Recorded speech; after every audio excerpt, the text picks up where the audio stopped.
신약성경 168페이지 요한복음 12장 34절부터 43절까지 우리 함께 합독하겠습니다. 이에 무리가 대답하되 우리는 율법에서 그리스도가 영원히 계시다 함을 들었거늘 너는 어찌하여 인자가 들려야 하리라 하느냐. 이 인자는 누구냐? 예수께서 이르시되 아직 잠시 동안 빛이 너희 중에 있으니 빛이 있을 동안에 다녀 어둠에 붙잡히지 않게 하라. 어둠에 다니는 자는 그 가는 곳을 알지 못하느니라. 너에게 아직 빛이 있을 동안에 빛을 믿으라. 그리하면 빛의 아들이 되리라. 예수께서 이 말씀을 하시고 그들을 떠나가서 숨으시니라. 이렇게 많은 표적을 그들 앞에서 행하셨으나 그를 믿지 아니하니 이는 선지자 이사야의 말씀을 이루려 하심이라. 이르되 주여 우리에게서 들은 바를 누가 믿었으며 주의 팔이 누구에게 나타났나이까 하였더라. 그들이 능히 믿지 못한 것은 이 때문이니 곧 이사야가 다시 일렀으되 그들의 눈을 멀게 하시고 그들의 마음을 완고하게 하셨으니 이는 그들로 하여금 눈으로 보고 마음으로 깨닫고 돌이켜 내게 고침을 받지 못하게 하려 함이라 하였음이더라. 이사야가 이렇게 말한 것은 주의 영광을 보고 주를 가리켜 말한 것이라. 그러나 관리 중에도 그를 믿는 자가 많되 바리새인들 때문에 드러나게 말하지 못하니 이는 출교를 당할까 두려워함이라. 그들은 사람의 영광을 하나님의 영광보다 더 사랑하였더라. 아멘. 여러분 한번 따라해 보실까요? 주님의 영광을 누리라. 예수님이 유월절을 맞았어요. 명절을 맞아 예루살렘에 입성하실 때 나사로가 죽었다가 살아난 것을 목도한 사람들이 증언을 하죠. 나사로를 살렸다. 그러니 많은 사람들이 뛰쳐나와서 호산나 다윗의 자손이여 이스라엘의 왕으로 오시는 이여 하면서 아주 종려나무 가지를 깔고 예수님을 환영합니다. 이 사람들이 환영하는 환호는 우리가 잘 알듯이 예수님이 기대하는 환영과는 좀 다릅니다. 로마의 식민지로 있었던 이분들이 로마의 식민지에서 벗어나 옛날에 다윗 왕조와 같이 번영하고 부흥된 나라로 돌아가는 것을 꿈꾸는 환호였습니다. 예수님은 그들에게 기도에 거절하신다는 의미처럼 낙이 새끼를 타고 백마가 아니라 낙이 새끼를 타고 입성하셨습니다. 그도 그럴 것이 이스라엘이 BC 586년 바벨론에 의해서 멸망한 이후 지금이죠. AD 1948년 5월 달까지 단 한 번도 자기의 주권을 가져본 적이 없습니다. 2400년 동안 예수님 오시기 전에 조금 전에 마카비라는 사람이 혁명을 일으켜서 잠깐 이 그 하스몬 왕조를 얻었던 적은 있지만 한 번도 바벨론 BC 586년에 망하고 AD 1948년까지 거의 2400년 동안 주권을 가져본 적이 없습니다. 그러니 얼마나 이 나라의 사람들이 주권에 목마르겠습니까? 그래서 메시아가 오면 이런 주권이 회복되고 정말 멋진 나라를 세울 거라는 기대를 갖고 있었지만 실은 예수님의 나라는 이 땅에서 실현되는 나라가 물론 있지만 그러나 그들이 기대하는 나라가 아니라 하나님의 나라로 이 땅에서 실현되고 하나님의 나라에서도 실현되죠. 그들은 이미 오신 메시아를 알아보지 못하고 지금도 메시아를 기다리고 있습니다. 예수님께서는 32절에 오늘 본문 바로 직전에 어제 퀴즈인데요. 내가 땅에서 들리면 모든 사람을 내게로 이끌겠노라 하십니다. I'm lifted up. 수동태입니다. 내가 들려지면, 내가 들림을 받으면, 그러니까 다시 얘기하면 이거는 예수님이 나무에 달린다는 뜻이죠. 그러면서 그 뒤에 33절에 자기가 어떠한 죽음으로 죽을 것을 보이셨다 이렇게 표현하는 거예요. 그러니까 나는 나무에 달려 죽을 거야 라고 이런 얘기를 합니다. 그러니 오늘 본문에 나오는 사람들이 무리가 얘기를 합니다. 아니 내가 알기로는 율법에는 모세오경이죠. 그리스도가 영원히 계신다고 들었는데 너는 어떻게 인자가 들려야 하느냐? 메시아가 당신이 메시아인데 그리스도인데 그리스도가 죽는다는 게 말이 되냐? 그리고 도대체 인자는 누구냐? 라고 하면서 의아하면서 이런 질문들을 하고 있는 겁니다. 근데 여러분 성경에 이사야 53장에 고난받는 종 메시아에 대해서 기록하기를 그는 멸시와 버림과 찔림과 상함과 징계와 채찍과 곤욕과 신문과 도수장으로 끌려가는 어린 양의 단어 등으로 메시아가 고난받고 죽임을 받는다고 기록하고 있습니다. 그러니까 유대인들은 철저하게 자기들 위주의 성경을 알고 있는 거죠. 성경을 성경 전체로 해석해서 성경을 깨닫는 게 아니고 성경이 성경에서 얘기하고 있는 바를 깨닫는 게 아니라 자기가 원하는 것만 알고 있는 거죠. 성경을 잘못 알고 있습니다.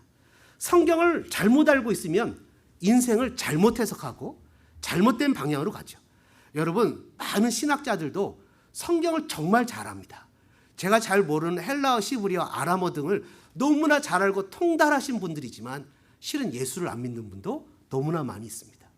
마찬가지로 성경을 잘 모르면 인생을 해석해낼 수가 없습니다.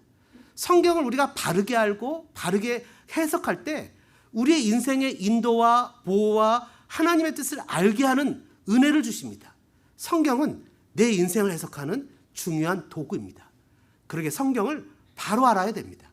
인생을 바로 해석하지 못하면 인생에 어려움을 겪게 됩니다. 왜냐하면 우리 마음에는 죄된 성품이 남아있기 때문에 뭔가를 바라볼 때 굴곡되고 굴절된 것으로 보게 됩니다. 내 마음에 끌리게 되고 그렇잖아요. 비즈니스 하시는 분들은 내가 하는 비즈니스는 무조건 성공할 것만 같은 생각이 들어가죠. 여러분 다 해봐서 알잖아요. 그리고 내가 사고 싶은 차는 왜 그렇게 자세하게 보이고 그러니까 내가 좋아하는 옷은 그렇게 눈에 띄고 하여튼 내 위주의 것들이 다 보입니다. 우리의 마음이 굴곡돼 있어서 그래요. 그래서 무엇인가를 결정할 때 성경으로 바르게 보지 못하면 바른 조치를 내리지 못하고 바른 판단을 취할 수 없죠. 여러분 인생의 목적을 행복이라고 잘못 여긴다면 내가 행복하지 않도록 만드는 것을 다 끊어냅니다. 심지어 인생의 목적을 행복이라 여기기 때문에 나에게 행복을 주지 않는 교회, 나에게 행복을 주지 않는 가정, 나에게 행복을 주지 않는 부모는 끊어내는 그런 인생, 어처구니 없는 안타까운 인생을 살아가게 됩니다. 인생의 목적을 성공으로 해석한다면 성공에 방해가 되는 모든 것들을 끊어내는 해석을 하게 되죠. 그러나 인생의 목적이 하나님을 향한 한 걸음씩 한 걸음씩 걸어가는 순례의 길이고 우리의 최종 목적지가 하나님이 계시는 저 하나님의 나라라고 생각한다면 오늘 내가 만난 사람이 하나님이 나에게 주신 최고로 귀한 사람임을 깨닫게 돼서 그 사람의 가장 귀한 것을 나누게 되고 오늘 나에게 허락하신 이 환경이 비록 힘들고 어려울지라도 나에게 반드시 필요한 것이라고 허락하신 것이기 때문에 최선을 다하는 삶을 살게 되고 지금 나에게 허락하신 이 직장이 비록 그렇게 나이스하지 않더라도 주님을 드러내는 길임을 믿고 열심히 살아가는 삶의 모습, 빛과 소금의 역할을 감당하는 어떻게든 나를 통해서 예수 그리스도가 드러나야 한다는 것을 깨닫는 삶을 살게 된다는 거죠. 그래서 인생의 해석이 그만큼 중요하다는 겁니다. 어떻게 해석하느냐에 따라 다르다는 거예요. 누구나 예외 없이 반드시 통과해야 될 죽음이 있고 그 죽음은 끝이 아니라 그 외에 영원한 세계가 있다는 사실을 우리의 삶을 오늘 더 진지하고 아름답게 만들어갑니다. 이 순간을 결코 소홀히 여기지 않죠. 그래서 바른 해석은 바른 사명을 만들고 바른 사명은 바른 가치관을 만들고 바른 가치관은 바른 비전을 만들어냅니다. 그 인생은 확실히 다릅니다. 여러분 하나님의 영광을 지금 누린다는 것은 무슨 뜻일까요?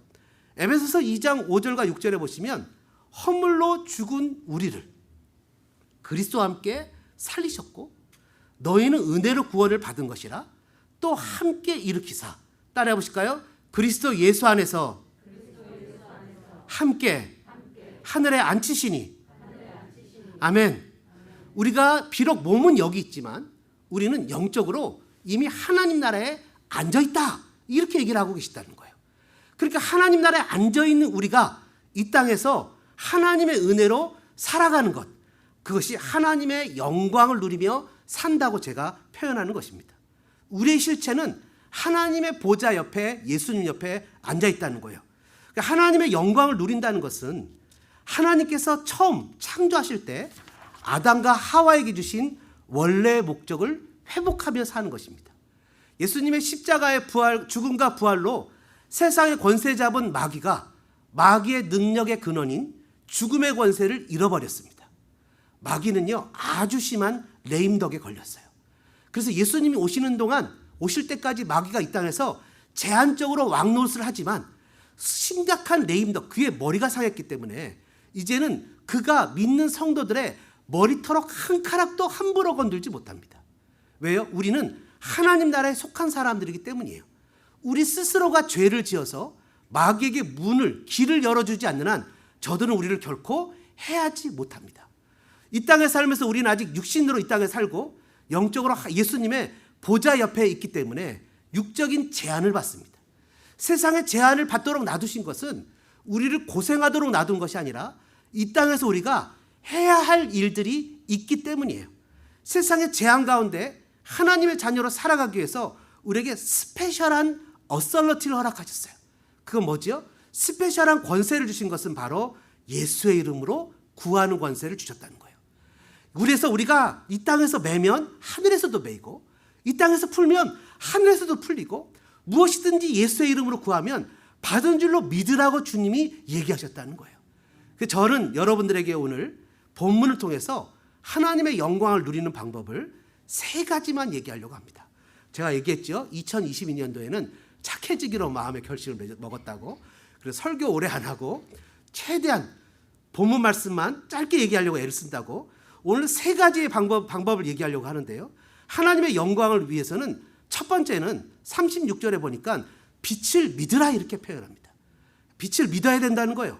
두 번째는 이사야 선지자가 하나님의 영광을 봤지만 그 영광을 전했지만 그 당시에 사람들이 믿지 않았고, 예수님 당시에 영광이신 예수님을 사람들이 직접 봤지만 그 영광을 믿지 않았으니 이제 38절부터 40절까지의 말씀을 통해서 그 영광이신 예수님의 말씀을 듣고 순종해야 된다고 오늘 두 번째로 얘기를 하고요.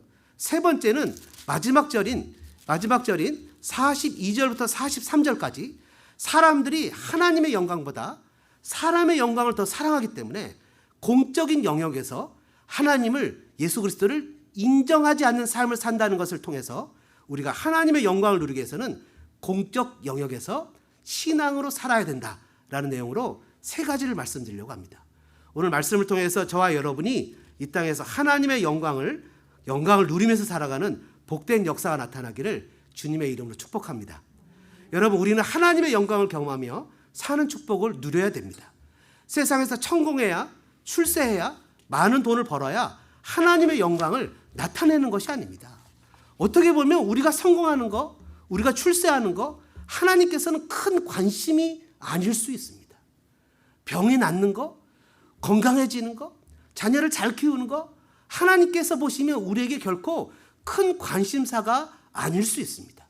내가 만약 몸이 아파서 그 아픈 것으로 인해서 하나님께 더 가까이 갈 수 있다면, 제가 만약 목사를 그만두고 밖에 나가서 노동을 하면서 살아가는 것이 하나님께 더 관심을 두는 일이라면 하나님은 아마 그 길로 인도하실 것입니다. 왜냐하면 하나님의 관심사는 바로 하나님과 우리와의 관계인, 나와의 관계인 믿음에 있기 때문입니다. 하나님 우리의 믿음이 성장하기를 원하십니다. 그 믿음이 성장하기를 원하기 때문에 어떻게 보면 하나님은 결코 우리의 성공이나 출세나 몸이 낫는 것에 그렇게 관심이 없을 수 있어요. 삶의 현실 속에서 하나님을 깨닫고 누리려면 어떻게 해야 되느냐? 주님의 영광을 누리라. 첫 번째는요, 오늘 본문 36절에 나와 있는 말씀입니까? 36절에 나와 있는 말씀인데요. 같이 한번 36절에 있는 말씀을 함께 읽겠습니다. 너희에게 아직 빛이 있을 동안에 빛을 믿으라. 그리하면 빛의 아들이 되리라. 아멘. 와, 설레지 않습니까? 빛의 아들이 될 수 있대요. 여러분, 세상의 빛의 아들, 조 바이든의 아들도 아니고 바로 빛의 아들이 될 수 있다는 이 엄청난 말씀을 주시는데 그 방법이 뭡니까? 빛을 믿으라는 거예요. 여러분, 요한복음에 예수님은 나는 빛이라 이렇게 얘기하셨어요. 빛이신 예수님을 믿을 때 우리는 빛의 아들이 될 수 있대요.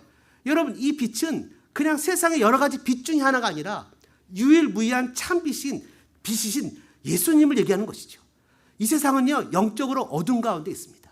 요한복음 3장에 니고데모가 예수님을 찾아올 때가 낮이었습니까? 밤이었습니까? 밤이었어요. 영적인 밤입니다. 이스라엘의 선생이었지만 구원의 길을 몰랐어요. 율법을 그렇게 많이 알고 율법을 지키려고 애를 쓰고 자신의 노력으로 어떻게든지 하나님께 가려고 애를 썼지만 너무나 깜깜해서 하나님께 가는 방법을 전혀 알지 못했어요. 영적으로 무지한 거죠. 그에게 뭐라 그랬어요? 거듭나지 않으면 하나님의 나를 볼 수 없다고 빛이신 예수님께서 그에게 길을 가르쳐 주셨어요. 여러분뿐만 아니라 구원의 길을 걸어가는 모든 과정 가운데 이런 세상 사람들도 구원의 길을 모릅니다. 영적 어둠에 있어요. 심지어 여러분, 날 때부터 맹인되었던 사람 있잖아요. 날 때부터 맹인되었던 사람을 예수님이 실로암 목가에 가서 눈을 씻으라고 해서 고쳐주셨잖아요. 그렇게 났을 때 사람들이 그 맹인된 사람의 부모에게 바리새인들이 불러 묻습니다. 이 사람이 원래 맹인이었냐고, 태어날 때 그랬냐고, 누가 고쳐줬냐고. 그때는 그 부모가 자기가 출교될까 봐 겁이 나서 그가 성장한 사람이니까 그 얘기 물어보라고. 그런 얘기를 하는 가운데 주님은 이렇게 얘기하십니다.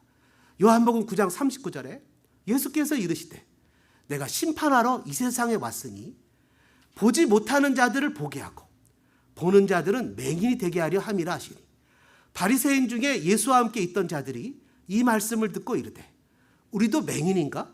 예수께서 이르시되 너희가 맹인이 되었더라면 죄가 없으려니와 본다고 하니 너희 죄가 그대로 있느니라. 자기의 생각에 갇혀서 자기가 무엇인가 할 수 있고 내가 보는 것만이 진짜라고 생각하는 안타까움에 갇혀 있으니 예수님이 보이지 않죠. 근데 여러분, 보이지 않는 세계는 존재합니다. 여러분 믿으십니까? 어떻게 할 수 있어요? 우리가 보이지 않는 예수님을 믿고 사랑하잖아요. 예수님이 보이지 않지만 예수님이 계시다고 믿잖아요. 그럼 그분이 만드신 보이지 않는 세계가 있다는 것을 믿고 있는 거죠. 그러니 보이지 않는 세계는 존재한단 말이죠. 시브리서에도 얼마나 많이 얘기합니까? 보이는 것은 보이지 않는 것으로 이루어진 것이고 보이는 것은 잠깐이고 보이지 않는 것은 영원하다. 여러분, 우리가 그런 믿음으로 보이지 않는 세계를 향해 걸어가고 있지 않습니까?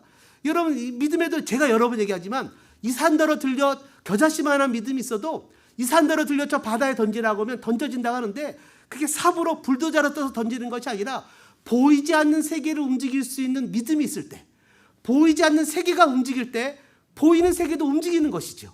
왜냐하면 이 땅은 보이는 세계에 보이지 않는 세계에 그림자와 같은 것이기 때문이에요.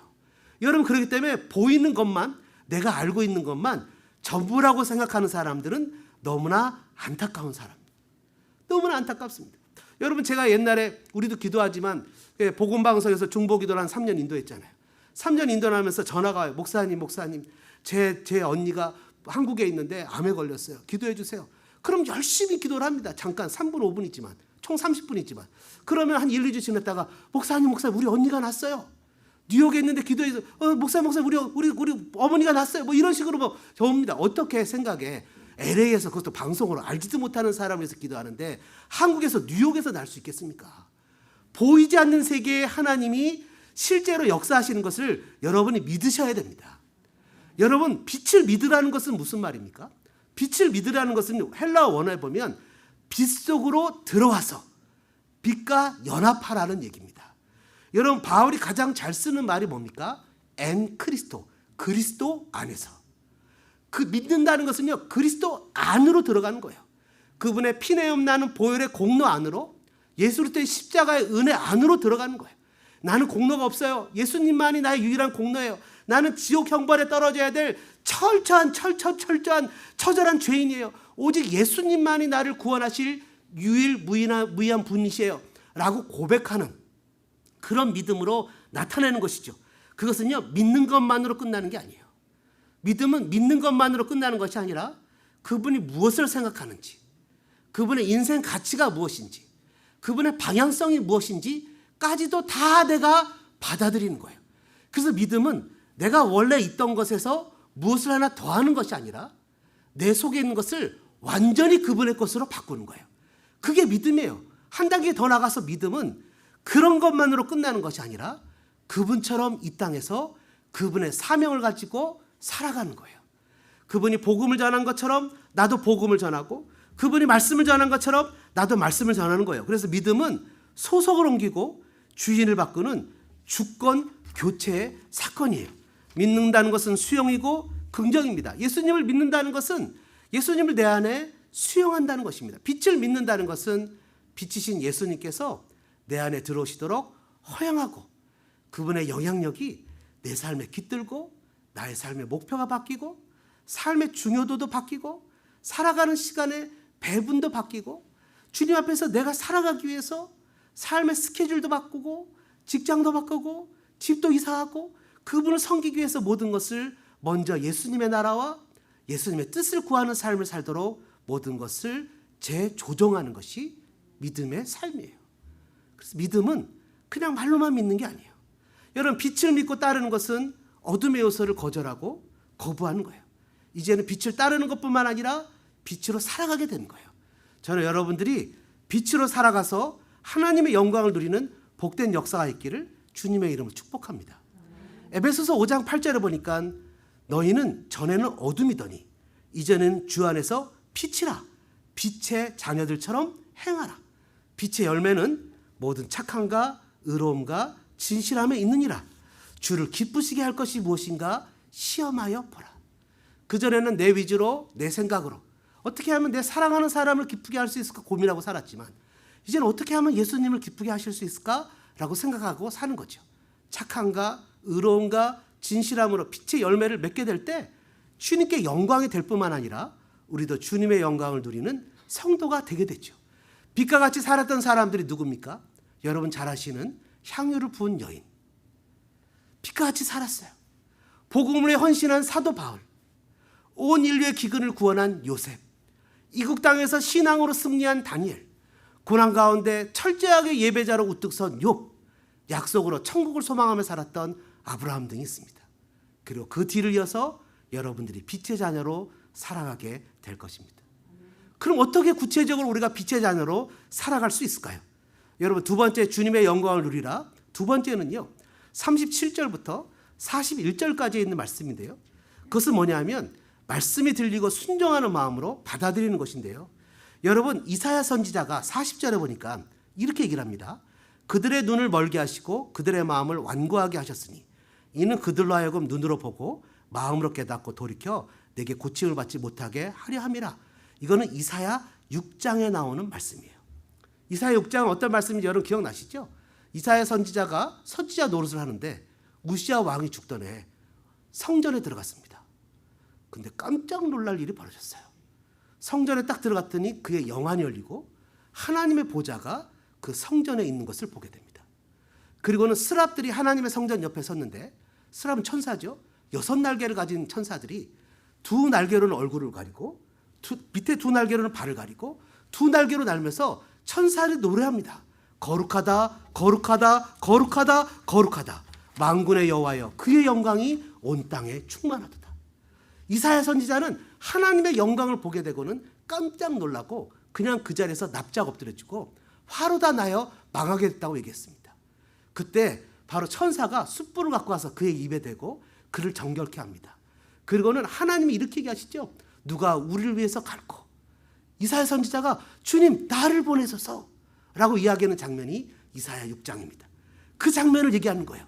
이 장면은 무엇을 얘기하는 겁니까? 그 위에 38절은 이렇게 표현합니다.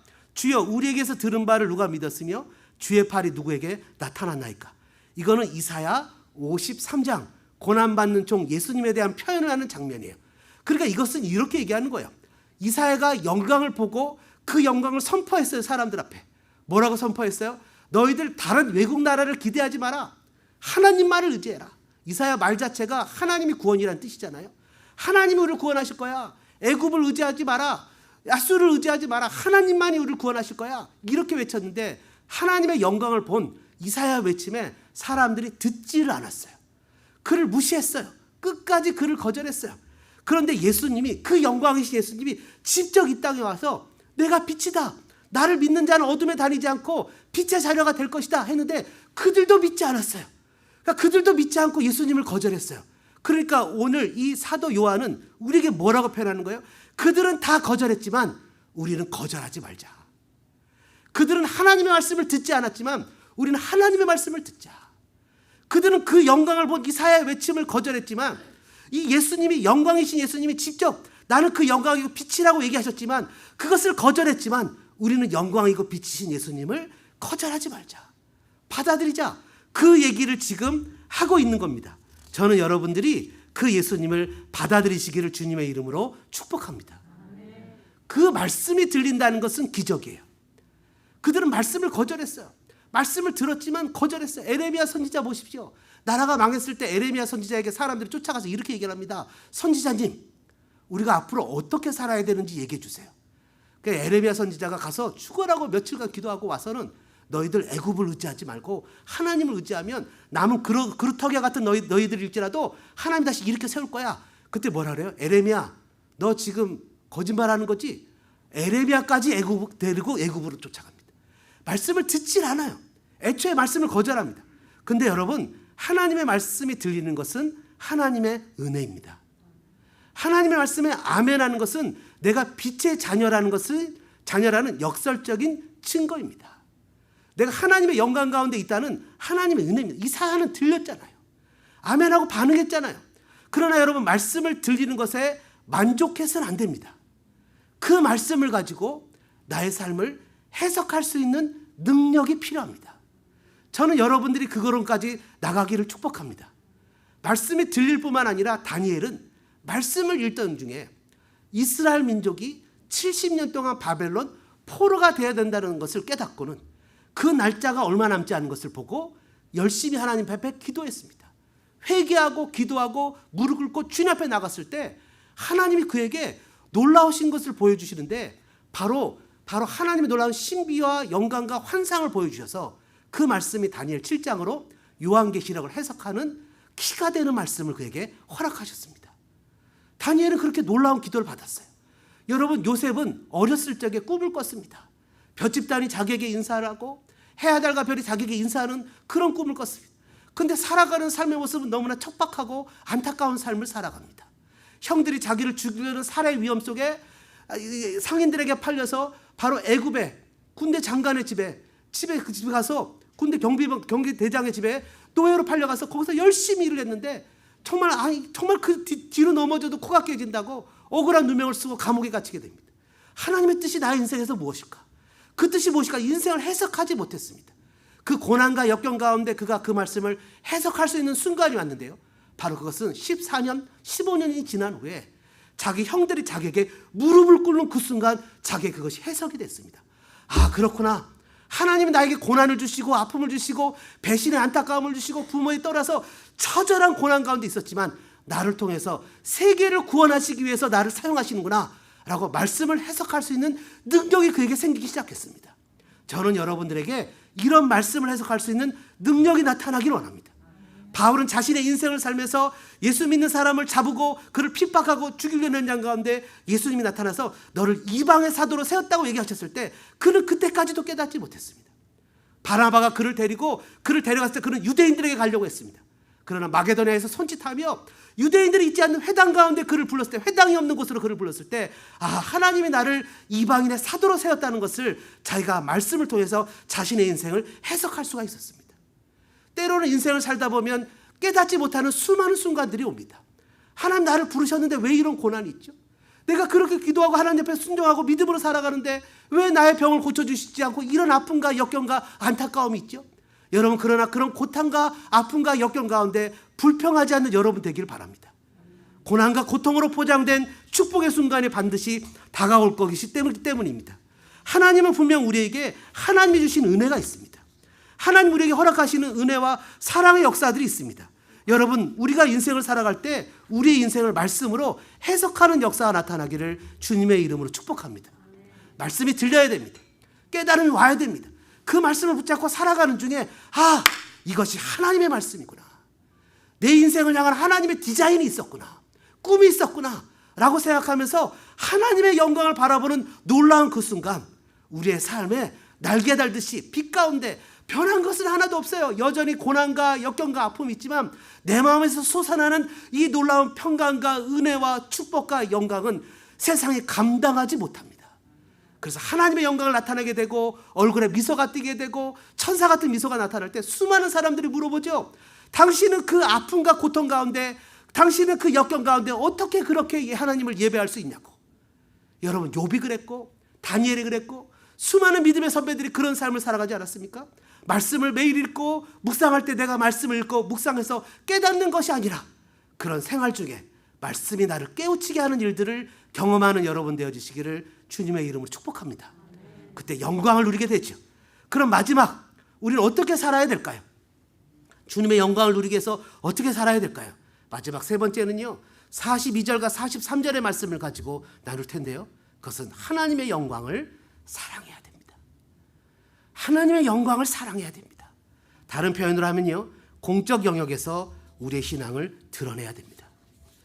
여러분, 돈을 많이 버시는 분들의 얘기를 들어보면 한결같이 얘기하는 얘기들이 그런 분이 있어요. 돈을 사랑해야 된대요. 그런 얘기 들어보셨습니까? 부자들 얘기를 들어보면 이런 얘기, 돈을 사랑해야 된대요. 잔돈푼을 함부로 여기지 말래요. 옛날에 우리 어머니들, 여기 우리 권사님들 아마 그러셨는지 모르겠지만 한국에서 어렸을 적에 토요일 날 돈을 데리잖아요. 하나님한테 헌금한다고. 기억나십니까? 빳빳한 돈 드려야 된다고 이렇게 돈을 데리잖아요. 이 돈을 귀하게 여기는 거예요. 하나님 앞에 드리는 걸 귀하게 여기는 거예요. 내 하나님을 사랑하는 마음이 있는 거예요.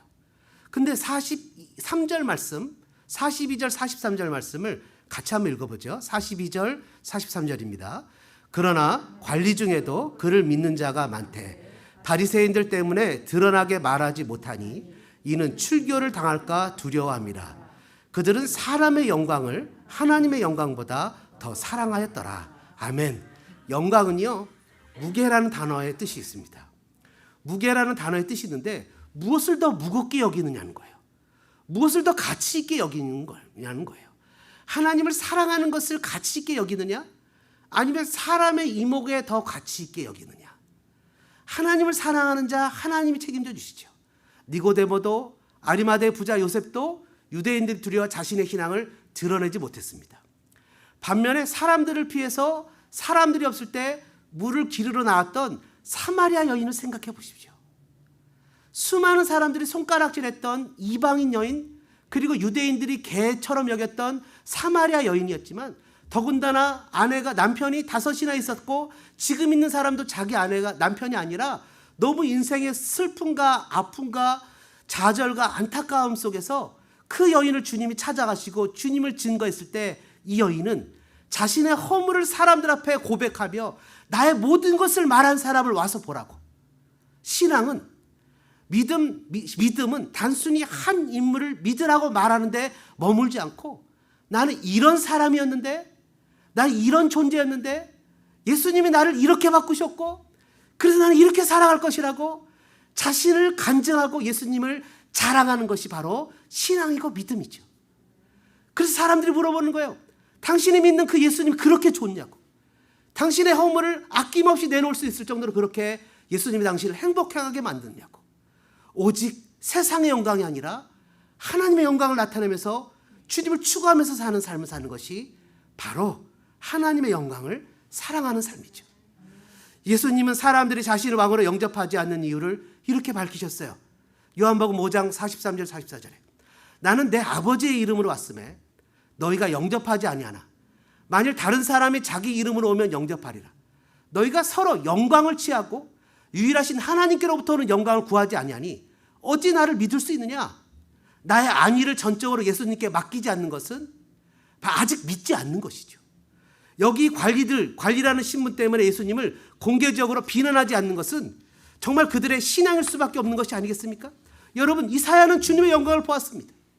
예수님 당시의 사람들도 영광이신 주님을 보았습니다. 오늘도 말씀을 통해서 우리는 주님의 영광을 보고 있습니다. 이사야는 그 영광 가운데 주님 제가 여기 있습니다. 나를 보내소서라고 얘기했습니다. 주님은 우리에게 이렇게 얘기하십니다. 하나님의 영광을 더 사랑해라. 사람들 앞에서 주님의 주님 되심을 증거해라. 여러분, 저와 여러분이 주님의 부름에 순종하기를 도전합니다. 우리의 삶의 현장에, 가정에, 직장에 살아가는 모든 모습에 나는 예수님을 믿어 라고 고백하는 것으로 끝나는 것이 아니라 믿는 사람답게 살아가는 믿음의 사람들 되어지시기를 주님의 이름으로 축원합니다. 이 시간에 같이 한번 기도하는 시간을 갖기를 원합니다. 이렇게 기도하면 좋겠습니다. 주님, 빛의 자녀로 믿습니다. 빛을 믿습니다. 주님을 믿습니다. 영광 가운데 살기를 원합니다.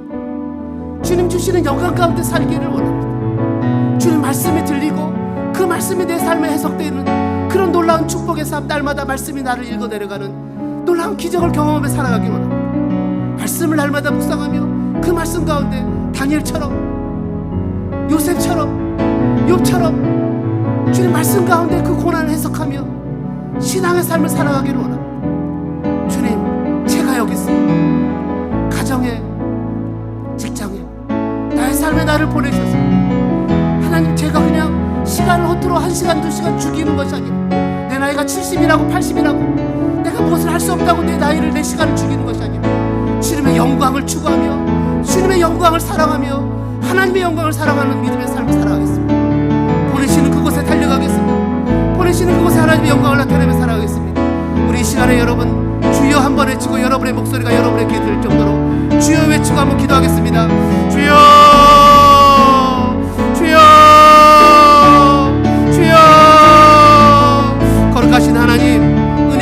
감사합니다. 빛이신 주님을 믿습니다. 빛이신 주님을 받아들입니다. 빛이신 주님 가운데 들어갑니다. 주님의 생각과 주님의 의지와 주님의 뜻을 바라봅니다. 내 인생 하나님 이미 나이가 이만큼 들어서 아버지 내 인생을 해석할 수 있는 하나님 말씀의 능력이 나에게 생겨나기를 원합니다. 날마다 말씀을 읽고 말씀을 묵상하며 하나님 내 고난과 내 고통 속에서 내 인생이 왜 이렇게 됐는지, 요셉이 하나님 그 형제들이 그 앞에 무릎을 꿇을 때까지는 결코 말씀을 해석하지 못했지만 그 말씀을 알았던 것처럼 14년 15년이라는 세월이 걸렸던 것처럼 우리의 삶도 우리의 인생도 시간이 지난다고 할지라도 결코 불평하거나 투덜대거나 낭망하거나 좌절하지 않는 인생이 되어지길 원합니다. 하나님의 말씀을 생각하며 주님의 음성을 생각하며 나를 보내시고 나를 부르신 그 하나님의 영광 가운데 지금도 영광을 누리며 살아가는 삶을 살아가기를 원합니다. 하나님의 부르심에 아멘 주님 제가 여기 있습니다. 나를 보내시옵소서. 내 자녀들 하나님의 자녀로 양육하겠습니다. 내 가정을 주님이 기뻐하시는 자녀로 키워내겠습니다. 아버지 나의 가정이 주님의 영광을 나타내는 가정이 되어지겠습니다. 하나님 나의 삶의 주님 앞에 기쁨이 되어지는 삶을 살아내겠습니다. 아버지 나를 사용하시고 영광을 나타내 보여주시옵소서. 아버지 나를 도와주시옵소서. 주님 말씀으로 나를 읽어내리기를 원합니다. 해석하는 역사가 나타나기를 원합니다. 고난 가운데 투덜대고 불평하고 좌절하고 낭망하는 인생이 아니라 하나님 시련이나 아픔이나 고난 가운데 더욱더 주님을 바라보며 아버지 내 하나님을 소망하는 믿음으로 살아갈 수 있는 사람이 되어지기를 원합니다. 주님 도와주시고 역사해 주시옵소서. 사랑하는 자녀들에게 하나님의 은혜를 주시옵소서. 사랑하는 자녀들에게 주님 말씀으로 살아내게 도와주시고 주님 오늘 말씀이 들리게 하시고 그 말씀을 깨닫게 하시고 인생의 어려운 순간순간 하나님의 말씀으로 승리하는 믿음의 사람들 되게 도와주시옵소서. 하나님 우리는 이민의 어려운 삶을 살아가고 있습니다.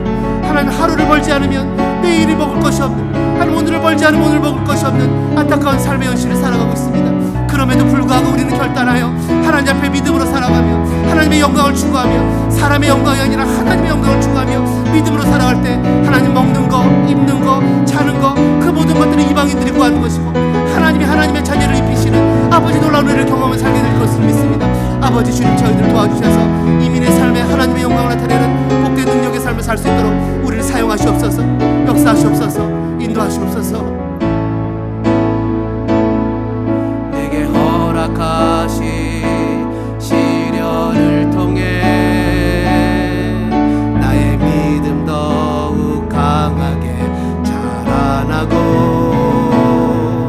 험한 산과 골짜기 지나는 동안 주께 더 가까이 나를 이끄시네. 내가 겪는 시험이 어렵고 힘겨워도 내 주님보다 크지 않네. 내 앞에 바다가 갈라지지 않으며 주가 나로 바다 위 걷게 하리. 나는 믿네. 주의 능력으로 내 삶 새롭게 되리. 나는 믿네. 주의 능력으로 담대히 나가리라. 주와 함께 싸워 승리하리라. 날마다 믿음으로 나 살아가리. 그렇습니다. 주님 저희들의 삶이 고난이 있습니다. 실은 잘 해석되지 않습니다. 말씀도 매일 묵상해야 되는데 실은 잘 되지 않을 때가 너무나 많습니다. 당장 돌아봐야 될 것이 너무 많습니다. 가정을 돌봐야 되고 날마다 밀려오는 빌들이 있고 감당해야 될 삶의 무게들이 있습니다. 잘 압니다. 주님의 영광을 누리며 이 땅에 살아야 되는 것을 알고 있습니다. 근데 살던 대로 살다 보니 나도 모르게 사람의 무게에 눌려 살게 됩니다. 주님 제 마음이 간절합니다. 주님의 영광을 위해서 살기를 소망합니다. 그래서 하나님 주님께서 주시는 참 자유를 누리기를 원합니다. 하나님의 영광을 추구하며 이 땅에서 정말 멋진 그리스도인으로서 살아가며 우리 자녀들이 우리를 기억할 때 우리 부모는 정말 멋진 신앙이라고 기억하는 그런 뒷모습을 보여주고 싶습니다. 믿음으로 살며 세상을 믿지 않는 사람들에게 주님의 주님 되심을 드러내는 멋진 모습을 나타내고 싶습니다. 주님, 저를 도와주시고 은혜 주시고 성령께서 이 시간 오셔서 말씀을 듣고 그 말씀으로 나의 삶을 해석하고 담대하게 결단하여 사람의 영광이 아니라 하나님의 영광을 더 사모할 수 있는 우리 모두에게 도와주시고 은혜를 주시옵소서. 주어진 삶을 걸어갈 때 주님의 위로와 격려로 낭망하지 말고 슬퍼하지 말고 승리하며 마음의 위로를 가지고 걸어가는 하나님의 자리를 되게 인도하시옵소서. 역사하실 주님을 신뢰합니다. 축복합니다.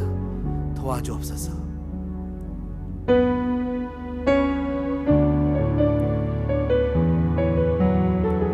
나는 믿네, 나는 믿네. 주의 능력으로 내 삶 새롭게 되리. 나는 믿네. 주의 능력으로 담대히 나가리라. 주와 함께 싸워 승리하리라. 날마다 믿음으로 나 살아가리. 날마다 믿음으로 나 살아가리.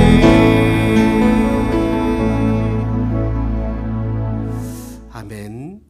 이 시간에 저는 여러분들을 축복하기를 원합니다.